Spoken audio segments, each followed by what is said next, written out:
Alright, spawning on the upper right side of the map. Vietnamese player, SCVRN. And on the lower right side of the map, we have the Pinoy Pride, CERW.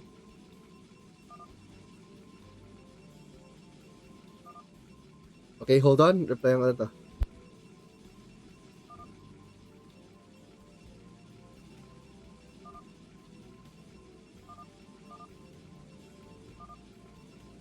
Alright, kino-confirm lang niya kung nandito na ako. Yeah, so, yan, konting storytelling, no? So again, bago pala yung storytelling, kita nyo, dalawang Vespin Geysers, no? So, meaning yan, even on 2 base, no, potentially, pwedeng 3 add-ons yung Terran sa factory, actually. Na kung gugustuhin niya. And yun, maraming weird options. You can even go with a 2 base carrier or whatever. Pero I don't think Nexus first is good here. So you'll easily get cheesed. So, ayon sa some experts, no, normally, sa TVP in this map, kunwari, since dito yung Terran, no, it's hard for Terran to get out from this position kasi normally Dragoons naka-position dito, naka-station dito. And yun, he needs to break out and then naging dito yung next combat, no, then nandito yung surround ng Protoss, no, so, yan, very narrow yung dadaanan. And there's only one straight path going to the other base. Pero same time, meron siyang weird na mga gimmicks dito, no? Na buildings na pwede mong sirain para makatagos. I think dito yun, no? Alam, baka mali ako. Parang there somewhere, no? So, I don't know if may utilize ng players yung mga map gimmicks na yun, no? Pero yeah. But one thing very notable is siyempre yung 2 gas, no? It just opens a lot of opportunities to do crazy stuff.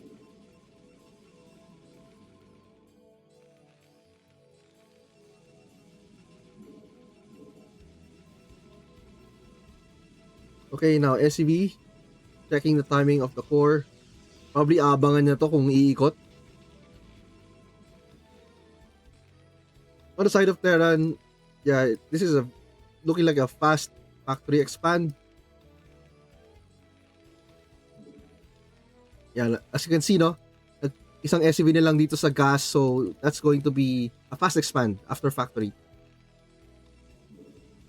Okay, konting chika minute while waiting. RW, no, sabi niya about StarCraft, no, why you play StarCraft? Kasi parang sabi niya, he feels young again daw. Or he feels like a kid again. Parang nare-regain daw yung youth niya, naalala niya yung childhood niya when he plays StarCraft. And in other words, no, very nostalgic. And yeah, in our case naman, no, whenever we play games or do something na familiar in the past, no, like, alam mo yun, sometimes we associate things with the current, the life events happening during those times. Like example, if you happen na abutan mo yung Voltes 5, or maalala mo yung days na yung wala pa masyadong yung internet, tapos wala pang yung mga smartphones, tapos tatakbo ka sa bahay para lang makanood ng anime, yung mga ganun. So, StarCraft kind of gives that same impression. So, TRW, yung age niya currently in his young 40s, probably 40 or 42, 41, mga ganung age, no? And, ayun, nabibring back through the help of StarCraft, yung mga ganung alaala sa kanyang buhay. So, anong nangyari? Parang StarCraft becomes more than a game. It becomes, an everlasting memory. Alright. So, ay lang, sayang lang. Wala akong masyadong makakwento. Okay.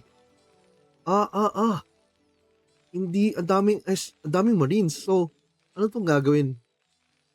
Yes, is this an FD yung tinatawag? Fake double. Daming Marines, oh. 7 Marines, 8 Marines. Anong build ni ERW? Nag-expand siya? Uh-oh.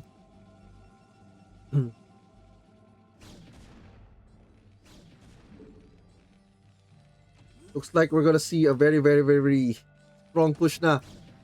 Coming from Terran player, probably Vultures to siguro. I don't know if Siege to or Mines. Let's see. Pero I think Siege to. With a tank like that and dadala siya ng Marine. Once ERW sees Marines, tingnan mo ginawa nito, no? Like, 2 Marines lang nilabas niya. And other Marines, nakatago. That's part of the mind games. Para hindi makita, okay, it's going for the push. Pero ito na.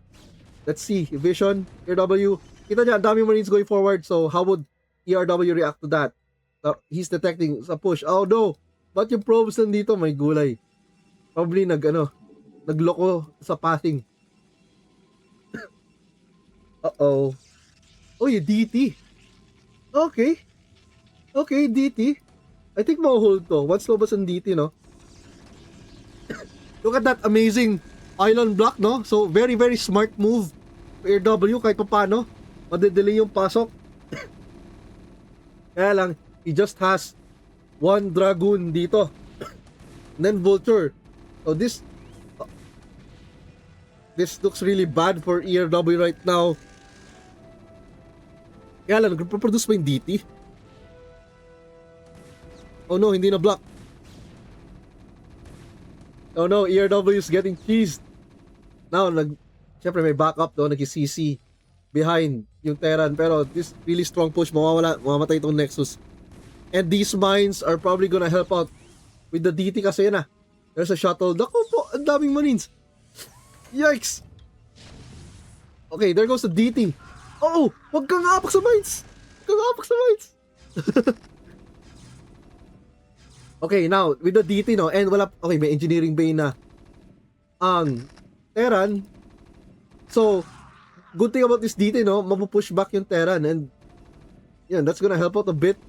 Pero nga lang, yun nga, na-take down nga lang yung second, yung Nexus ni ERW. But I guess that's okay. It's better to be alive than lose the game. But yeah, no, right now, no, our Terran players ahead. Buti nag-DT si ERW dito. Otherwise, dead na siya. Kaso, yun nga, ang daming mines dito sa pathing.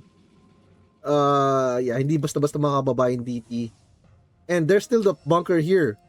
Hindi ko na-check if nilabas na yung Marines. Probably may Marines pa. Ayan, meron pa nga. So, ERW needs to clear these mines. So, ngayon, actually, Terran can still go for that push again and just have the scanner and some SCVs para mag-build ng turrets. And actually, mine up lang eh. Look at this, so preventing, no? Possible siguro nakadetect siya baka mag-TT drop. Si ERW. Yeah, so this is not looking good for our Pinoy player, si ERW. Yeah, nag-drop nga. Hindi ko napansin yung shuttle. But, yung mines. Yeah, this is looking double G. This is looking like double G for ERW. Pero itong SCV nakatambay. So definitely mamamatay itong bunker, pero there's still mines. Ouch. The mine connected. Yeah, now Vultures going to harass the crap out of ERW, and I don't know. Mukhang GG na talaga to. GG for our Pinoy player. Praktisado si ERW sa Terran mo, sabi ni Titos. Well, I don't know. So yeah, look at this, no? Like, yeah, really, really bad. Really, really behind the ERW.